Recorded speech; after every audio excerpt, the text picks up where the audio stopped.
എല്ലാ മക്കളും നോക്കണം. അത് ഇസ്ലാമിക നയമാണ്. ഒരാളത് ചെയ്തിട്ടില്ല എന്ത് ചെയ്യും? നമുക്കത് നിർബന്ധിച്ച് ചെയ്യിപ്പിക്കാൻ പറ്റുമോ? പറ്റിക്കൊള്ളണമെന്നില്ല. പക്ഷെ അള്ളാഹു പറഞ്ഞൊരു വാക്കുണ്ട്, ഫലൻ യുഅഖിറല്ല, അള്ളാഹ് ദീർഘിപ്പിക്കൂല ഒരാൾക്കും അതിന്റെ പേര്. ആയുസ് നീട്ടിയില്ല, കുറയ്ക്കയില്ല. മറ്റൊരു ഭാഗത്ത് അള്ളാഹ് പറഞ്ഞു, ഫമൻ യഅമലു മിസ്കാല ദർറത്തിൻ ഖൈറൻ യറ വമൻ യഅമലു മിസ്കാല ദർറത്തിൻ ശർറൻ യറ. ഒരാള് അവന്റെ നിയ്യത്തിനനുസരിച്ച് നോക്കിയ അവന് കൂലി കിട്ടും. ചിലരൊക്കെ ഇങ്ങനെ പരാതി പറയും, ഉമ്മാക്ക് 4 മക്കളാ, ഇവിടെ തന്നെയാ നിൽക്കുക, ഞാൻ തന്നെ നോക്കണം, മറ്റുള്ളവരൊന്നും കൊണ്ടുപോകുന്നില്ല. ഞാൻ പറയാറുണ്ട്, മക്കൾക്ക് പടച്ചം കൊടുത്തൊരു പരീക്ഷണമാണ്. അങ്ങനെ ഒന്ന് ചിന്തിച്ചു നോക്കി നിങ്ങള്. ആ മക്കൾക്ക് പടച്ചോൻ കൊടുത്തൊരു പരീക്ഷണമാണ് ആ സ്വഭാവം. എനക്ക് ആ ഉമ്മാനെ നോക്കാനുള്ള ഒരു മനസ്സ് പടച്ചോൻ തന്നത് അല്ല എനിക്ക് തന്നൊരു നിയമത്വം.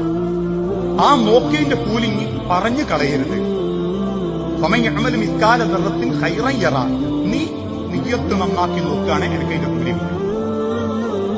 മറ്റൊരാൾ നോക്കാത്തതിന്റെ കുറവുഞ്ഞി പറയണ്ട, കണക്കുഞ്ഞി നോക്കണ്ട. അത് അല്ലാഹ് അവർക്ക് കൊടുക്കുന്ന ഒരു ശിക്ഷയാണ്.